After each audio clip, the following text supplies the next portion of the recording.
The console hacking scene is on fire right now, but not for the lazy clickbait reason. It is not because every console is suddenly wide open, it is not because everybody can mod everything tomorrow, and it is definitely not because one miracle exploit changed the whole industry overnight. The real story is that multiple parts of the scene are moving at the same time, and once you look at the public record, the amount of activity is honestly pretty insane. Start with PS5 because Linux is only one part of it. PlayStation 5 Linux is public documented and a lot more serious than a one-day demo. The project's current readme says supported PlayStation 5 Fat and Slim systems on firmware 3.00 through 7.61 can be turned into Linux machines with HDMI 4K60 output, M.2 SSD support, usable USB ports, Ethernet, Bluetooth and more. That still does not mean every PlayStation 5 is suddenly a Linux box, and it definitely does not mean you can downgrade at will, but it does mean public PlayStation 5 work now looks a lot more usable than it did a year ago. And that distinction matters because if you care about the scene, the worst thing you can do is flatten everything into one giant hype cloud.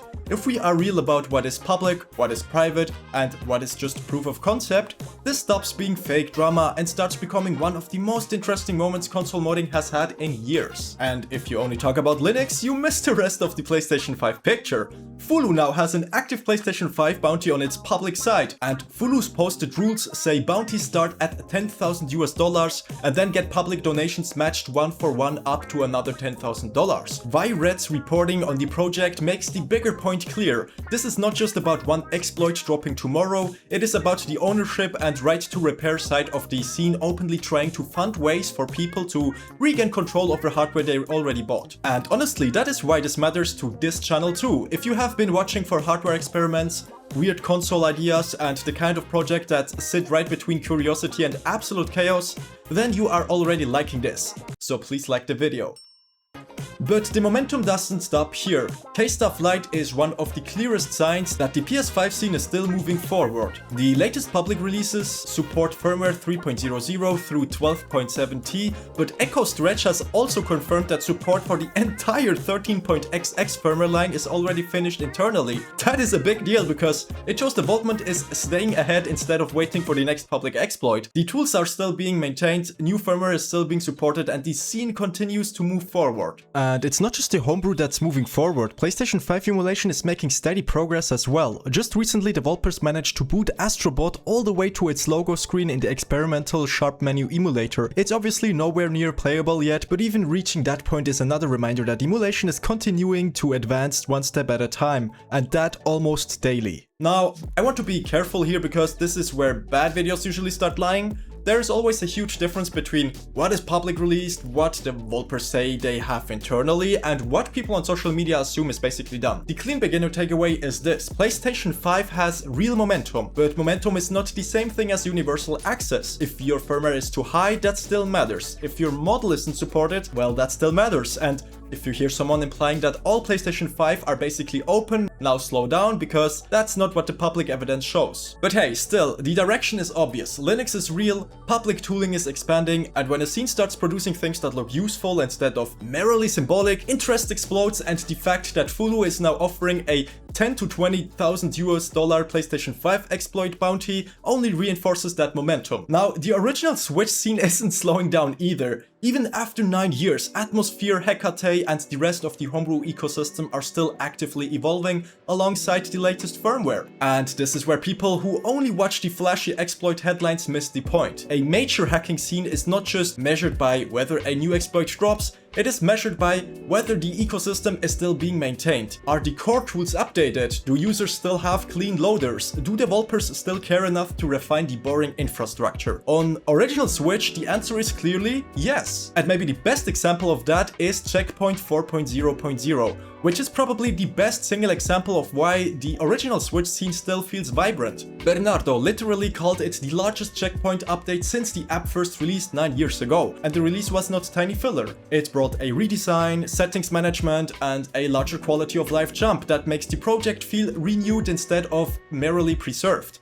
That is exactly the kind of update that makes a scene feel alive. Not because it is flashy to outsiders, but because insiders instantly understand the value of it. When old ecosystems stay healthy for this long, they stop feeling like hacked consoles and start feeling like alternative platforms. That is the phase the original Switch has earned. It is not just a device people cracked once, it is a device with an actual living culture around it. People know the tools, people expect updates, people build around the ecosystem, and that is why the original Switch still matters so much in 2026. And hey, Checkpoint is not the only thing keeping the Switch scene fresh. We've also seen a wave of completely new homebrew projects. Twee&X turns your Switch into a Twitch client. Plee&X does the same for Plex with a polished native interface. Then we got Switch Deck, transforms your console into a customizable Steam Deck. Then we got Switch U, aims to bring a cleaner, more modern utility experience to the platform. And last but not least, Nintendo is another example of developers continuing to experiment with entirely new ideas instead of just maintaining old software. None of these are groundbreaking hacks on their own, but together they show something much more important. People are still building for the original Switch, and when developers keep creating new applications nearly a decade after a console launched, that's about the strongest sign you can get that the scene is still alive. And in a way, all of this connects to another topic that has absolutely exploded lately: wipe coding. It's one of the biggest discussions in the programming world right now, with AI writing more and more of the code while developers focus on guiding the process instead of typing every line themselves. I've been actually putting the idea to the test myself, not because I'm blindly convinced it's the future, certainly not because I'm a fan of it, but because I think it's importantly to stay on top of the latest developments and understand what these tools can and just as importantly can't do. So right now I'm working on a project to test all of that, and the results have honestly been fascinating. Hey, no way, no way, no. So if you're curious about where AI-assisted development is heading, what actually works, what completely falls apart, and what it could mean for the homebrew scene over the next few years, make sure you're subscribed. I've got some really interesting videos coming soon. And some of my Patreon members and YouTube members already know that because they have content to my behind the scenes. Now, back to the topic. Here is the twist that makes the whole story even better. The original Switch is the stable, mature, highly productive side of the scene. The PlayStation 5 is the side that feels like it is pushing onto a new growth burst. And the Switch 2 is the side generating pure tension. Because no, the Switch 2 is not publicly cracked open in the way people want. And that is sadly the truth. The most visible public reporting still points to early userland level progress, not so mainstream ready for everyone jailbreak. One of the earliest major stories was a userland ROP proof of concept right after launch, and even that was described as a minor exploit without kernel access or a practical jailbreak outcome. That is exciting, but it is not the same thing as a public homebrew revolution. And even more recently, Gejine demonstrated another exploit showing that research is continuing and new discoveries are still being made. But just like the earlier breakthroughs, it is another step forward, not a public jailbreak. So the progress is real, but the finish line is still ahead. And honestly, that is why Switch 2 feels so electric. The scene is not dead there, it is unresolved. There is a huge difference. You already have the ingredients that make people obsess over a platform, a brand new console, strong protections, early proof that the machine is not invincible, a giant audience that wants answers, and a whole modding culture staring at it. And uncertainty creates attention. People are not just watching because something already happened, they're watching because they think something could happen.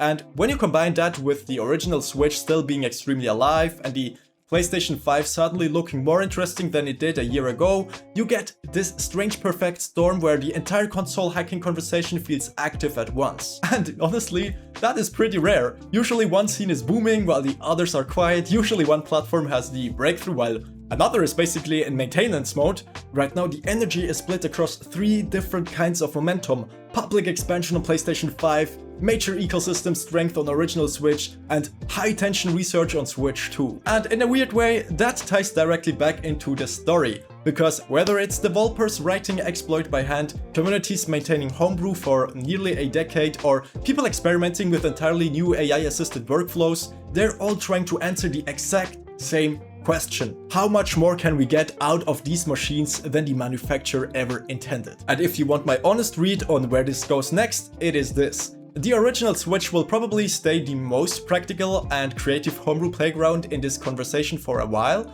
The PlayStation 5 may keep producing the most exciting public "wow, this is actually usable" milestones, and the Switch 2 will keep generating suspenses until either a bigger exploit appears or Nintendo successfully keeps the gap mostly closed for much longer than people expect. Either way, this story is not cooling down. If anything, it is getting better because now there is something for every kind of viewer. If you love usable tools, there is a story. If you love platform research, there is a story. If you love weird hardware experiments, you guessed it, there is a story. And if you just want to understand whether the scene is actually alive again, then the answer right now is absolutely yes. The console hacking scene really is on fire right now. You just have to understand why each platform is burning differently, and that is the part most people keep getting wrong. So if you want more deep dives that separate real progress from hype, more Switch 2 experiments, and more breakdowns of where console modding is actually headed, subscribe, stick around, and let me know which platform you think has the most interesting future from here. Is it the PlayStation 5 because public capabilities is finally becoming harder to ignore?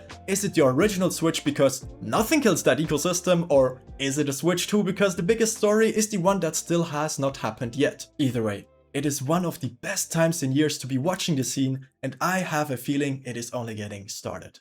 Don't forget to smile. My name is Yu. I hope I'll see you in the next video.